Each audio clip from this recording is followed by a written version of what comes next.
بسم اللہ الرحمن الرحیم۔ ایک عورت اور حضرت محمد صلی اللہ علیہ وآلہ وسلم کا واقعہ۔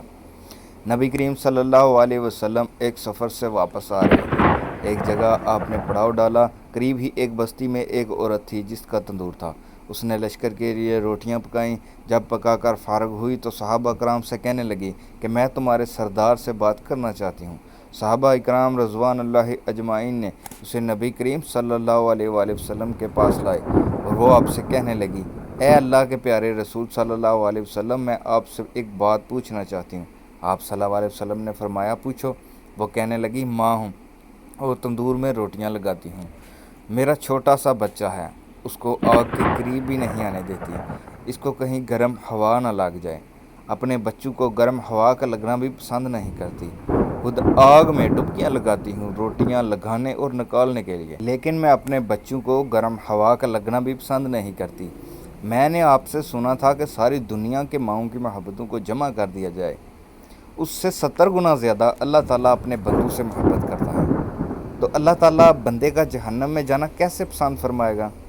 حدیث پاک میں آتا ہے، جس کا مفہوم ہے کہ نبی کریم صلی اللہ علیہ وآلہ وسلم نے یہ بات سن کر سر جھکایا اور آپ کی مبارک آنکھوں سے آنسو آنے لگے۔ فرمایا کہ انہوں نے اپنی جانوں پر خود ظلم کیا۔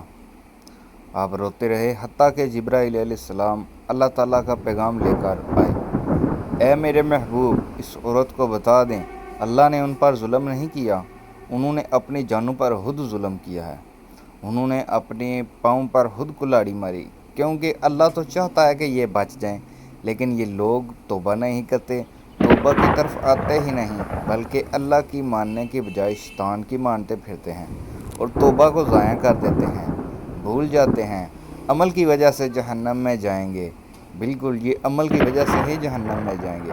حضرت ابو موسیٰ اشعری رضی اللہ تعالیٰ عنہ حضور اقدس صلی اللہ علیہ وآلہ وسلم کا ارشاد نقل فرماتے ہیں کہ میری اور اس دین کی مثال جس کو دے کر اللہ نے مجھے بھیجا ہے، اس آدمی جیسی ہے جو اپنی قوم کے پاس آیا اور کہا، اے میری قوم، میں نے اپنی آنکھوں سے دشمن کے بڑے بڑے لشکر کو تمہاری طرف آتے ہوئے دیکھا ہے۔ میں تم کو بے غرض ہو کر ڈرا رہا ہوں، لہٰذا یہاں سے بھاگنے میں جلدی کرو۔ چنانچہ اس کی قوم میں سے کچھ لوگوں نے اس کی بات مان لی اور سر شام چل دیے اور آرام سے چلتے رہے اور وہ بچ گئے۔ اس قوم میں سے کچھ لوگوں نے اسے جھوٹ سمجھا اور وہیں ٹھہرے رہے، تو دشمن کے لشکر نے صبح صبح حملہ کر کے سب کو ہلاک کر دیا اور ان کو بالکل ختم کر دیا۔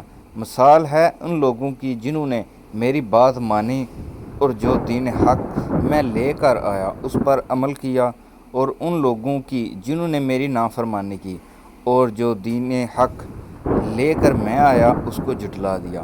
حضرت ابو ہریرہ رضی اللہ تعالیٰ عنہ حضور اقدس صلی اللہ علیہ وآلہ وسلم کا ارشاد نقل کرتے ہیں کہ میری ساری امت جنت میں داخل ہوگی، لیکن جو انکار کرے گا وہ جنت میں داخل نہیں ہوگا۔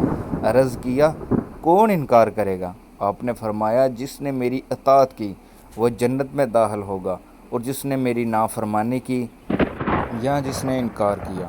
حضرت جابر رضی اللہ تعالیٰ عنہ ارشاد فرماتے ہیں کہ چند ہفتے پہلے نبی کریم صلی اللہ علیہ وسلم کے پاس آئے اور آپ سو رہے تھے۔ ان فرشتوں نے آپس میں کہا، تمہارے اس ساتھی کے لیے ایک مثال ہے، اس مثال کو بیان کرو۔ بعض فرشتوں نے کہا، یہ سو رہے ہیں۔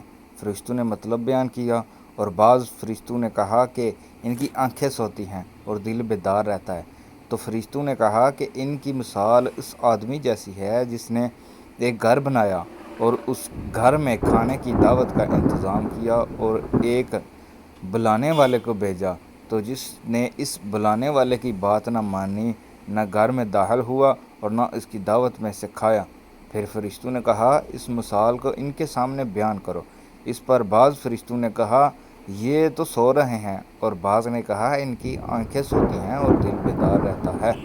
تب فرشتوں نے مطلب بیان کیا کہ وہ گھر جنت ہے اور بلانے والے حضرت محمد صلی اللہ علیہ وآلہ وسلم ہیں، لہٰذا جس نے محمد صلی اللہ علیہ وآلہ وسلم کی اطاعت کی اس نے اللہ کی اطاعت کی، اور جس نے حضرت محمد صلی اللہ علیہ وآلہ وسلم کی نافرمانی کی اس نے اللہ کی نافرمانی کی، اور جس نے محمد صلی اللہ علیہ وآلہ وسلم کی وجہ سے لوگوں کی دو قسمیں ہوں گی، جس نے آپ کی بات مانی اور جس نے آپ کی بات نہ مانی۔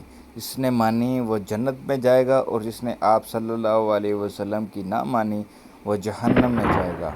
اللہ سے دعا ہے کہ وہ ہمیں نبی کریم صلی اللہ علیہ وآلہ وسلم کی تمام باتوں پر عمل کرنے کی توفیق عطا فرمائے، اور ہمیں پیارے محمد صلی اللہ علیہ وآلہ وسلم سے سچی محبت عطا فرمائے۔ آمین یا رب العالمین۔ ویڈیو پسند آئے تو چینل کو سبسکرائب، لائک اور شیئر کر دیجیے گا۔ جزاک اللہ۔